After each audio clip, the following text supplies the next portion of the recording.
I don't think anyone has actually realized that BYD made an electric SUV crossover to directly steal Tesla Model Y sales.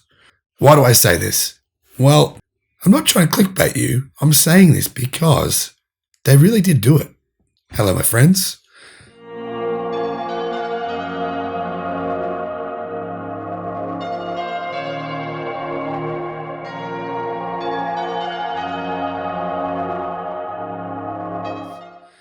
Welcome to the channel. I'm the Electric Viking. My name is Sam Evans. It's great to see you.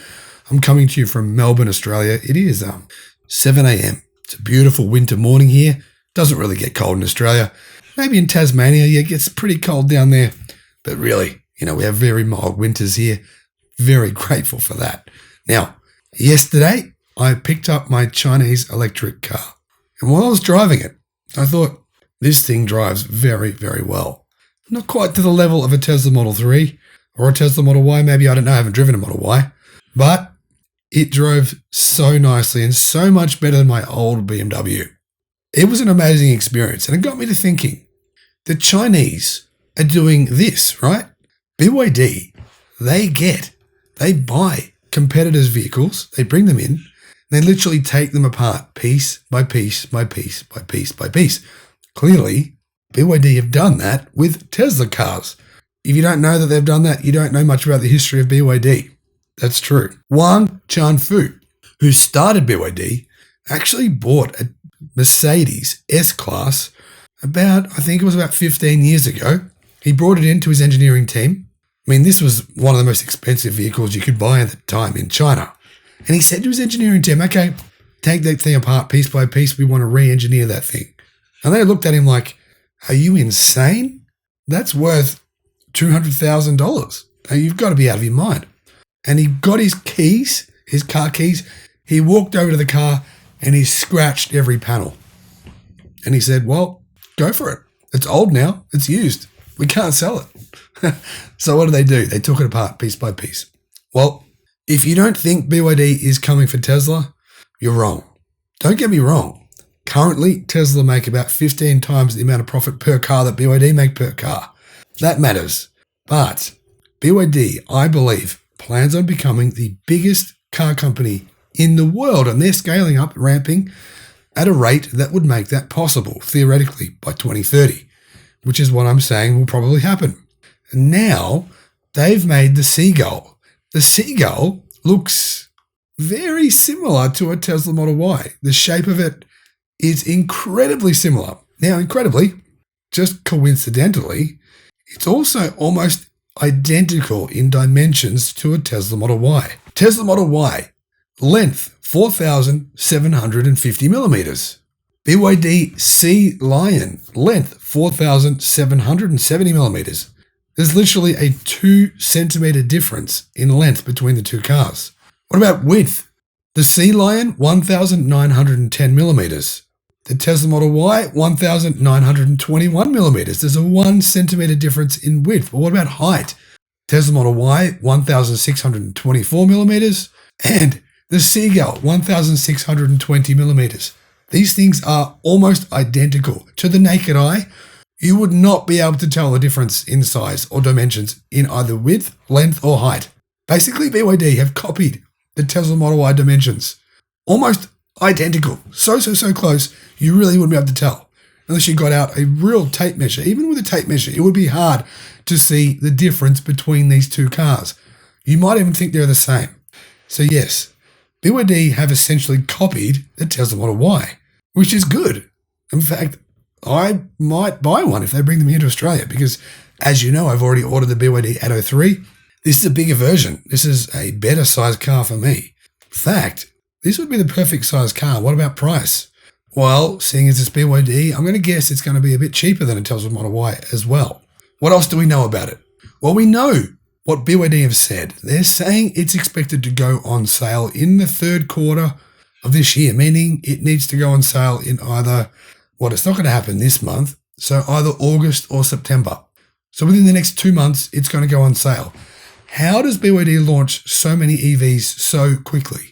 and in big numbers. It's truly incredible. In terms of the interior, apparently it's going to come with a large suspended screen, probably a similar size to the Tesla Model Y screen, 15 inches. In addition, the wheelbase of this car is 2.9 meters. Interestingly, the wheelbase of the Tesla Model Y is 9 millimeters shorter, so less than 1 centimeter. If you measure them, it'd be very hard to actually see any difference between the two. Same wheelbase, right? Basically the same car. What else do we know? Well, apparently the Sea Lion will come with 700 kilometers of range with its biggest battery pack configuration, probably the 80 kilowatt hour lithium iron phosphate blade battery that comes in the BYD Tang right now. In addition to that, I'm hearing that the energy density of that battery pack will be higher than the energy density of the packs that we were seeing, say, 6 months ago. Apparently the new models of the Tang and the Han have higher energy density battery packs, giving them significantly increased range, around about 10% increase in range versus the old models. Now, in addition to this car, BYD is actually bringing out a smaller car than the BYD Dolphin, and that will be called the BYD Seagull. Now, I made a video about that car about a couple of months back. I'll put a link in the description below. Now, for some strange reason that befuddles me, to be honest, BYD has divided its passenger car business into the Dynasty series and the Ocean series, which are prominently displayed in its website. The models in BYD's Dynasty series are named after dynasties in Chinese history, like the Han, Tang, Qin, Song, and Yan dynasties. The models in the Ocean series are named after sea creatures and ships, and the models currently on display include the BYD Dolphin, the Seal, and the Destroyer 05. Well, now BYD are ramping up their production of their ocean vehicles, the Sea Lion and the Seagull. Now, the Seagull will be probably sized similarly or a little bit smaller than a Toyota Yaris. That gives you an idea of the sizing.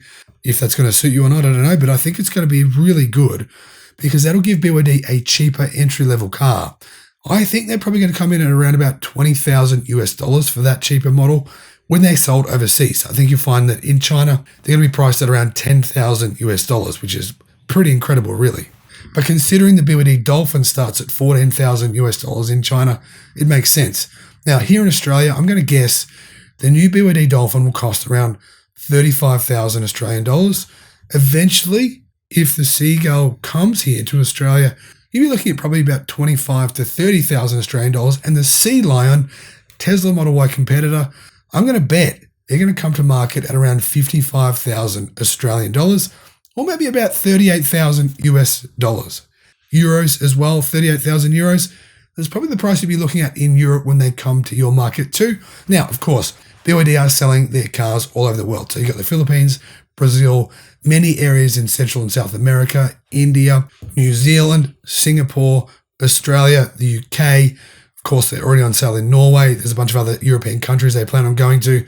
Well, BYD videos are probably relevant to you. Pretty much whatever country in the world you live in, at some point, more than likely, you'll be able to buy one.